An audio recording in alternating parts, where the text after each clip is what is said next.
Welcome all of you to this lecture on quality gurus, that is Crosby and Ishikawa. I am Professor Rushikesh V. Kolle, working as an assistant professor in Department of Civil Engineering, Sanjeevani College of Engineering, Koparga. So let us start with this lecture, that is quality guru Crosby and Ishikawa. What contributions they have given to the TQM. First is Philip B. Crosby. We are going to see Philip B. Crosby he was born on 18th June 1926 in Whistling State, West Virginia, in the United States of America, and he has he was a businessman, and he is author who contributed to the management theory and quality management practices. He has given certain theories like do it right the first time, the zero defects and the zero defects day he has given, then the four absolutes of the quality, next the prevention process, whatever the failures coming, how to prevent that failures, he has suggested a prevention process, then the quality vaccine he has given, and the last one is the 6 C's. What the 6C commits to the quality, and the according to his the definition of the quality, he has suggested it is quality is the conformance to the requirements. Okay, so what uh, Philip B. Crosby were going to give you, whatever the TQM principles are like this. Four qualities, absolute of the qualities he has given. First is the definition of the quality. Okay, he has suggested quality is the conformance to the requirements. That means the requirements meaning both the product and the customer's requirements. Okay, so whatever the customers are thinking about, okay, that contributions he has given like this, whatever the things he has explained regarding the conformance of the requirements, regarding the, you can say, whatever the products you are going to manufacture, okay, they should conform to the pretended use. Okay, pre-assumed they have consider one use, what is the use of that, and depends upon that it should be conformed to that requirements. Next is the system of quality prevention, how you are going to prevent the quality system. Okay, he has given, and also he has given the thing that is performance standard, that is zero defects. Okay, there should not be one or more defects, there should be zero defects present, then and then we can say it's a quality of that product, it is very good. Fourth absolute of the quality has given the measurement of the quality is the price of non-conformance. Okay, how we can measure the quality, we can measure the quality in the non-conformance. Okay, so non-conformance of the quality, non-conformance in the specifications, and what quality you have spent, like this you can measure. Next thing is do it right first time. It is what, it is the Crosby's approach, focuses on the doing the things right time first and every time. It is he, according to his, there is no place in his philosophy for differing the levels of quality. Example, he is saying that there is a product, we can't say it is of high quality or it is of low quality, or whether it is a good product or it is a poor product. We can say its quality, we will say their product will have zero defects. Whether talking about the quality, you have to compare with the another product. So according to his thing, and he believes there should be no reason for planning and investing strategies that are designed for in case of something does not conforming to the requirements or whether it is going wrong. Okay, next he has given zero defect or zero defects day. Okay, so the ultimate goal of the quality improvement process is zero defects or defect free products and services should be developed. Okay, it is very contrary to what is generally believed, that defects are there. They are not just a motivational slogan, but an attitude and commitment to the prevention should be there. Zero defect does not mean that the product has to be perfect, but it should have its applications and usefulness. It does not mean that every individual in the organization is committed to meet the requirement at the first time. Okay, every time, and that the not meeting of the requirement should not be acceptable. Every time it should meet the requirements, so like this. So there will be zero defect day. So his approach provides the establishment of the zero defects day, and there should be a day that provides a forum for management and the employees to make the same commitment. Crosby has given 14 steps. Okay, that steps will provide the total quality management, and that are on that steps the total quality management is based. First is the management commitment. Okay, your whatever the management which you are working, the management should be work to the commitment of the quality. They should not be against you. They should not be like this. There should be first and okay foremost, the management must be committed to the improving the quality in the company. This commitment shall be, you can say, uh, transparent to the employees, so that the proper attitude towards zero defect or the product or service line are modeled. Okay, like this. Next one is the quality improvement team. Okay, you have to formulate the quality improvement team, forming the second step to achieving the total quality management. Okay, search for the team members who will model the quality improvement commitment, and who are not already committed to the other projects. Okay, the quality improvement team should be able to effectively commit themselves to improving the quality. Okay, like this. Third one is the quality measurement. Okay, you have to measure the quality in current practices. Okay, before you are establishing a plan for improving the quality, you have to first, you have to exactly where the products and the services lie, and when it comes to the conforming to the requirements. Thus the third step on cross-based list to measure the quality. Okay, next, fourth one is the cost of the quality. So what will the cost of quality is how much your cost of non-conformance to the standards. What is the cost of quality?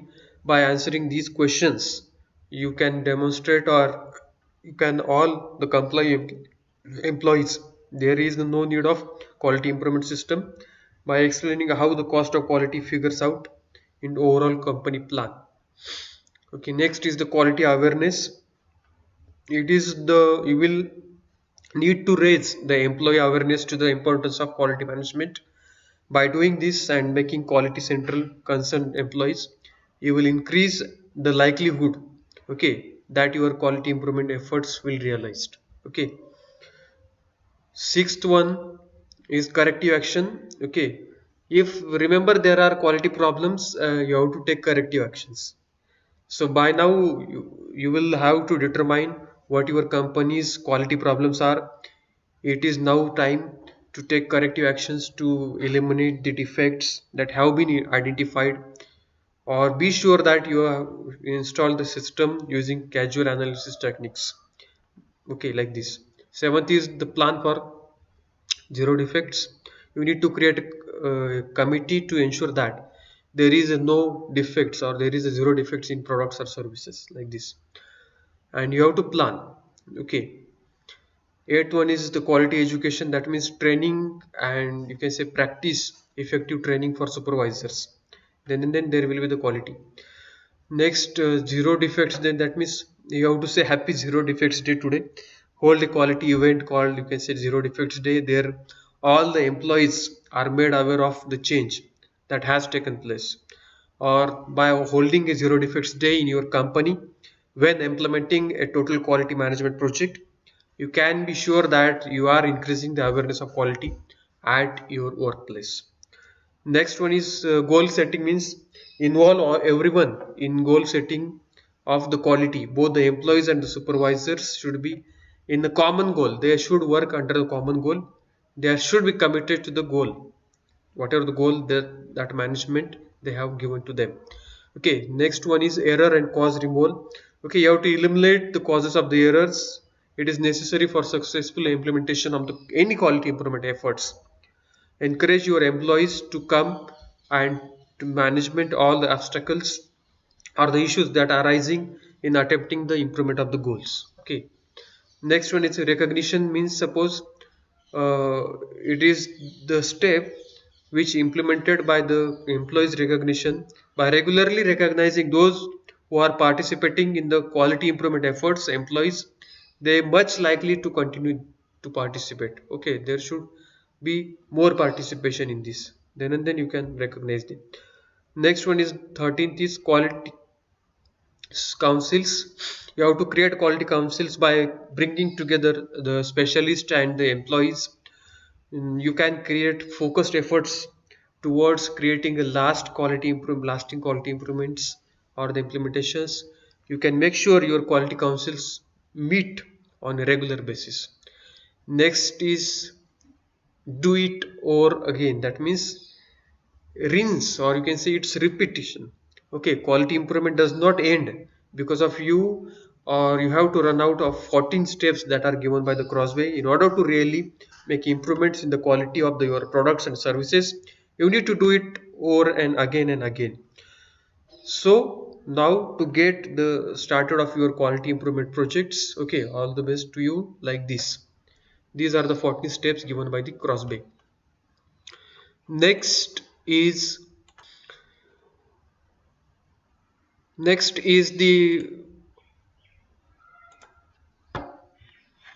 contribution of fourth quality guru, that is Koharu Ishikawa. Okay, Koharu Ishikawa was a Japanese organizational theorist.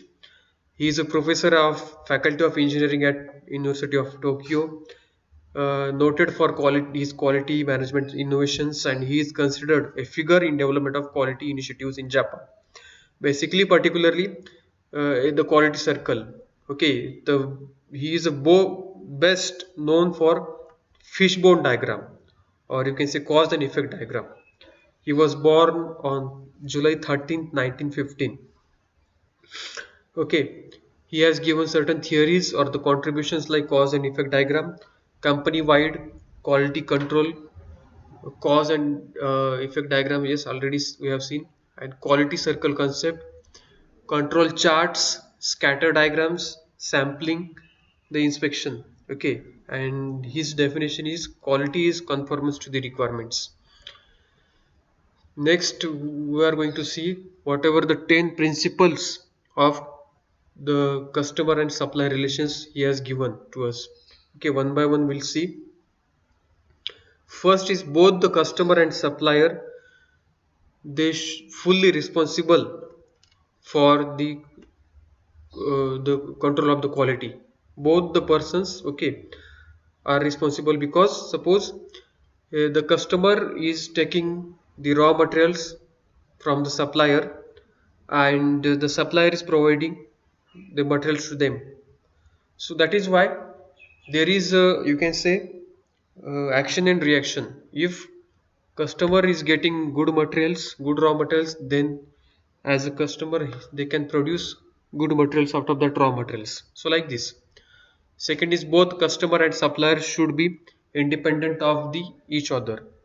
Okay, because they should inspect their materials, okay, independently.